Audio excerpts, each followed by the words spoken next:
But look at that nice speed. And watch that upline. She's got power for days.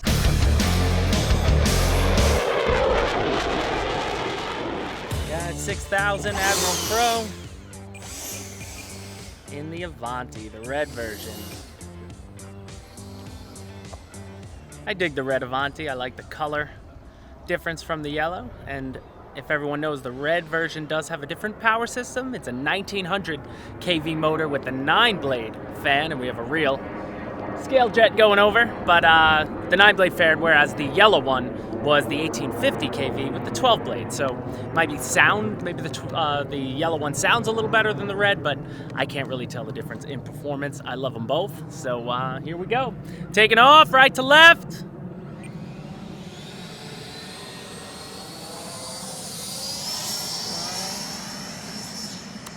She lifts off beautifully. Now, for anyone looking to get into EDF jets, I was always told the Avanti is the one you might want to start with. It is an 80 millimeter, so that might make some people a little fearful. Sometimes you want to start with a 64 millimeter or even a 70 millimeter, so then you get the landing gear. I started on the BAE Hawk that we sell with EDFs, but having flown the Avanti closely after I learned on the Hawk, I could have easily have appreciated the Avanti for a beginner getting into EDFs. It is definitely a stable aircraft, and I'm not telling anybody anything they don't already know. But look at that nice speed, and watch that upline. She's got power for days.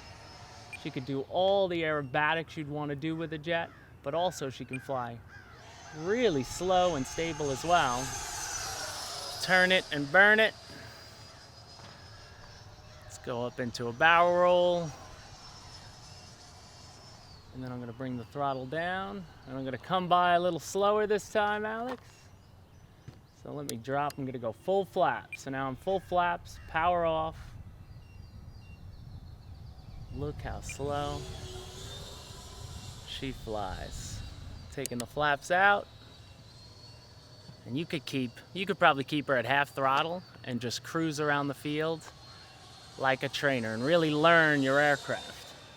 Now, what I would suggest, having been flying EDFs now for about a year, any plane you set up, I wouldn't go high rates. Right now, I'm at a mid-rate setting, and I'll even drop down to low rates a lot of the times, especially on my ailerons, because if you bang a little too hard on the sticks, you could get yourself in trouble.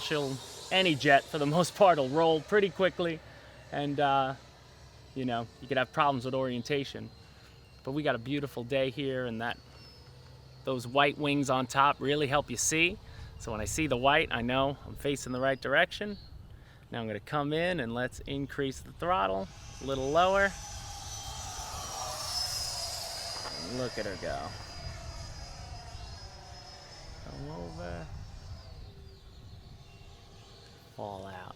She's just so nice. And we got a perfect day, so I'm not dealing with any sort of wind yet, even if the wind comes up. But this is certainly a model that almost everyone who flies EDF jets would probably want one of these in their hangar. I look at it as almost a warm-up jet for me. If I'm going to go to something scale like an F-15 or an F-4 or something that, just has different flying characteristics, this helps me warm up my thumbs, because once you have her trimmed and set, you can basically take your thumbs off the sticks and she'll just cruise nicely. And then if you want to add further stability, obviously you could always add a Hobby Eagle gyro or an Admiral gyro or any gyro you want, but the Avanti flies so well, I don't think you even need that. So now I'm going to turn her around. We're going to come back in for another low pass. Let's do a dirty pass. So I got the gear coming out. And I'm going to turn, and again at the CCRC. So that's my timer, actually, useful throttle time. So this will be my pass. And look at that. She sits nicely. And now we're going to come in for a landing, Alex. I'm going to go back out and around.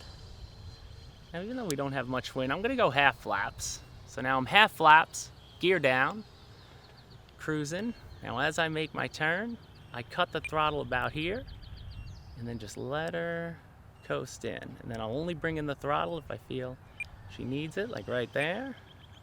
Little bit of blip, little bit, little bit, little bit, and she sticks perfectly. And I like to roll her into the grass because that'll stop me, because those wheels, they'll keep rolling. But she's a beautiful, beautiful aircraft. And again, perfect for beginners, guys. Anybody looking to get into EDFs, you can't go wrong with the Avanti. And if you're not into the sports scheme, because I wasn't at first, I'm definitely more of a scale jet guy, go with the L39. We sell the 80 mil L39, has pretty much a similar power system to the yellow Avanti.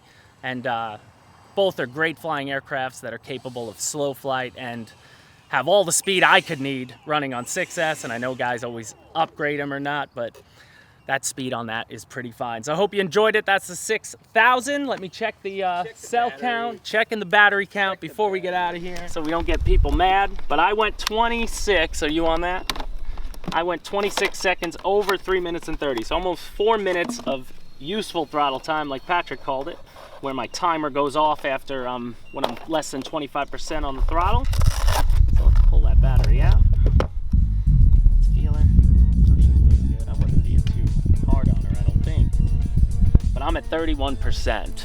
I wasn't going too hard with her, a couple fast passes or not. I'm sure you could extend the life of your aircraft. I really enjoy the 6000s, and this is actually the first time I flew it on an 80 millimeter. I was only flying on the F-18, the 90, so I can only imagine the kind of flight times you're gonna get. But if you're looking for EDFs, guys, the Avanti, I ain't telling you anything new. It's one of our most popular planes probably of all time. A lot of people always recommend it as a beginner, and as somebody who's about a year into his EDF journey here, I love taking the Avanti out and flying it around. I think it's, like I said, great warm-up plane, warm up your sticks, warm up your thumbs before you get on to something bigger, but something you could definitely learn on, very forgiving and easy to land as far as jets go. So that'll do it for us here, Motion RC guys. Looking forward to Joe Nall coming up very soon, and we'll see you next time.